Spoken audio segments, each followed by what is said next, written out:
Zmiana 8M, or also known as Zmiana 8M.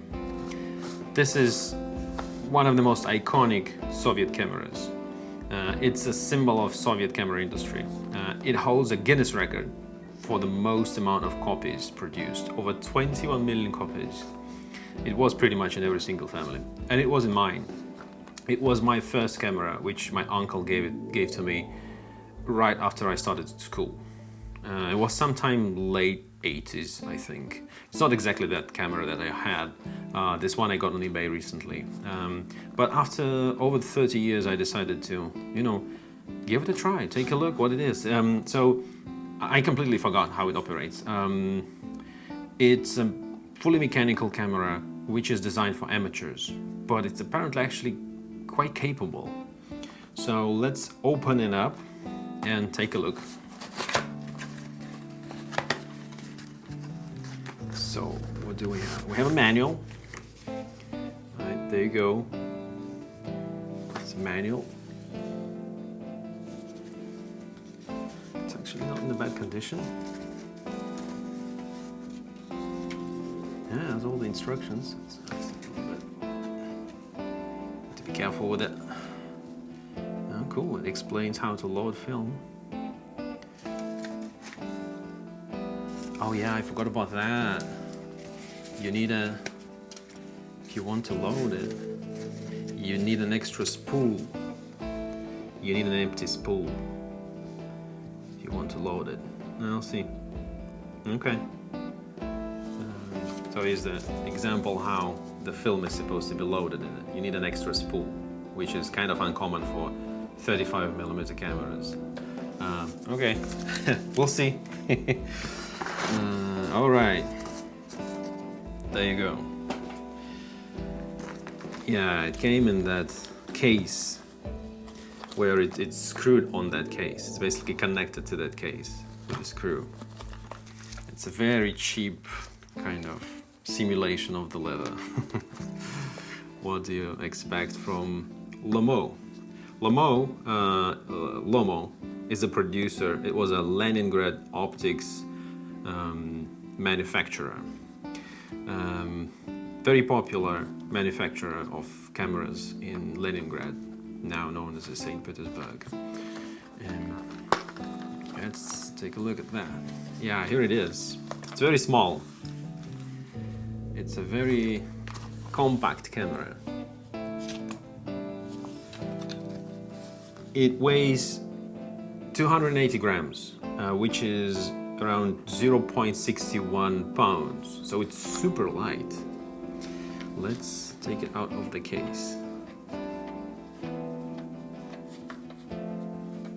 So we'll unscrew this mount. There you go. Let's put away the case. So it's tiny. It's all plastic. It's kind of this mesh plastic, which is quite cheap.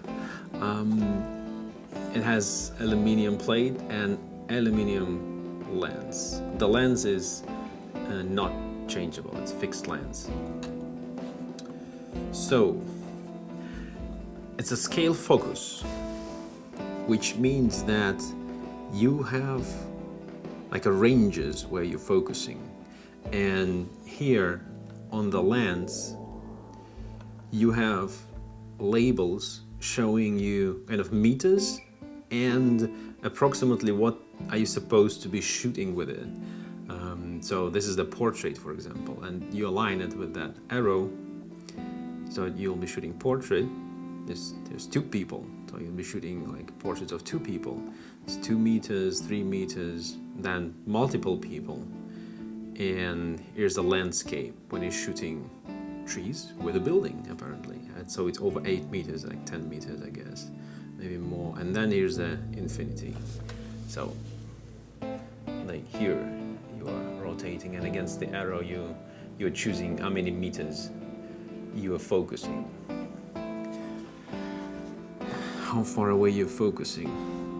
The camera was produced between 1970 and 1995. It's a substantial lifetime. So let's talk about the lens. The lens is a triplet T43 f4 lens. It says all here. This is the design of the lens which was created in the 19th century. This is a very old design for the lens, and it's a operation is very interesting from here. So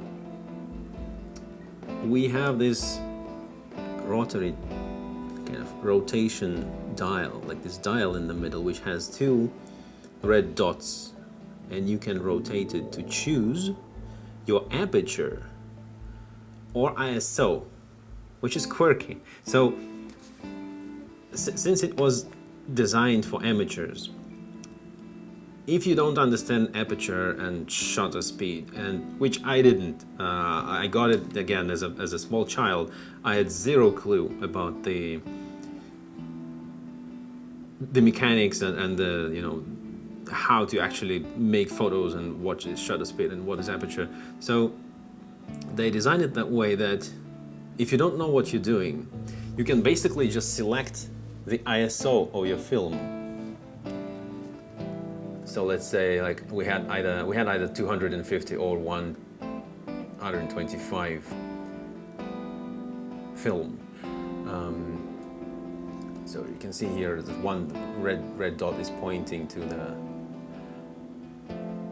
ISO. So if you choose your ISO, your film, then you don't need to actually understand the shutter. What you can do is here on the lens, on the top of the lens, we have this we have this dial, which changes your shutter speed. But if you set the correct ISO on the lens, you can just choose the weather conditions.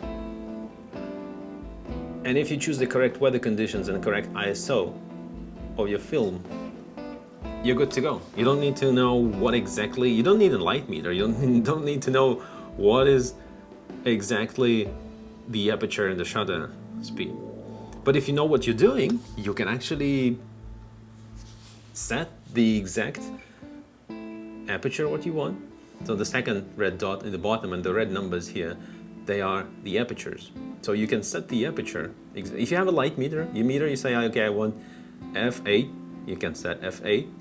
And then here on the other side of the lens, it might be hard to see, there are actually shutter speeds that you can choose. The shutter speeds go between 1/8, it seems like, no, between 1/15th and 1/250th of a second. So it's not a big range, but it has a bulb.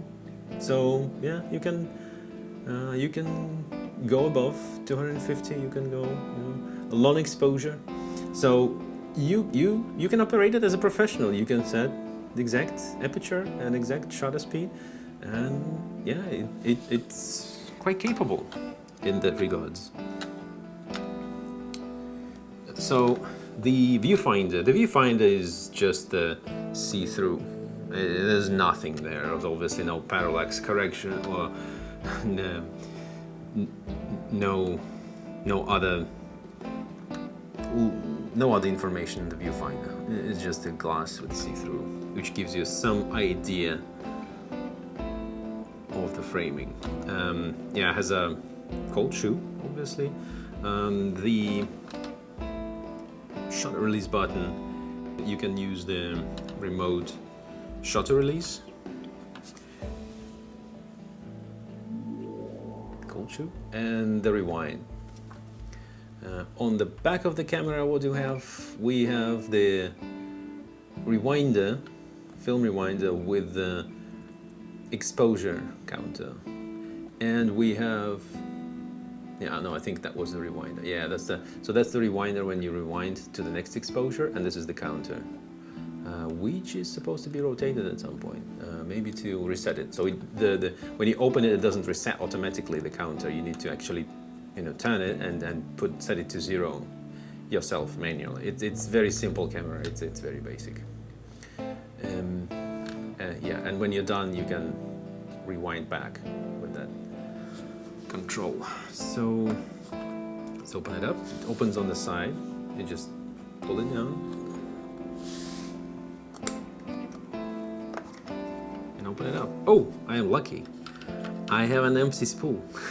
I was worried that I'll have to destroy one of the films or get one on eBay. So it has an empty spool there. So you need to put an empty spool here, which you can actually take it out. Interesting design. It doesn't have any foam for the light seal.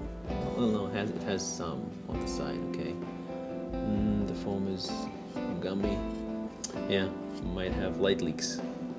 Alright, it's an old camera. I'll have to figure it out if it requires any CLA, but there you go. You can see the inside. It's fairly similar to what you would expect on other cameras. Let me see. So the cocking of the shutter is on the side. That's the lever, and you can pull it, and you cock it, and then you can shutter release. Leaf shutter in this camera. Let's see.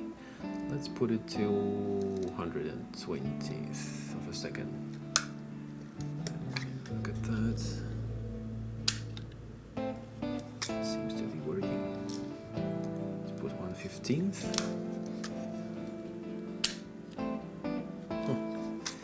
Really?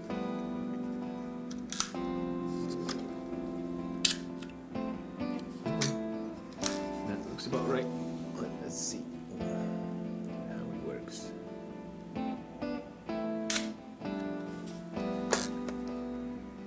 Fairly quiet.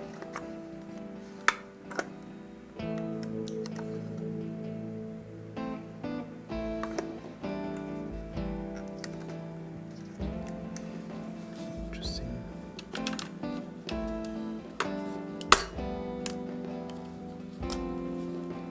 It's very cheap plastic here.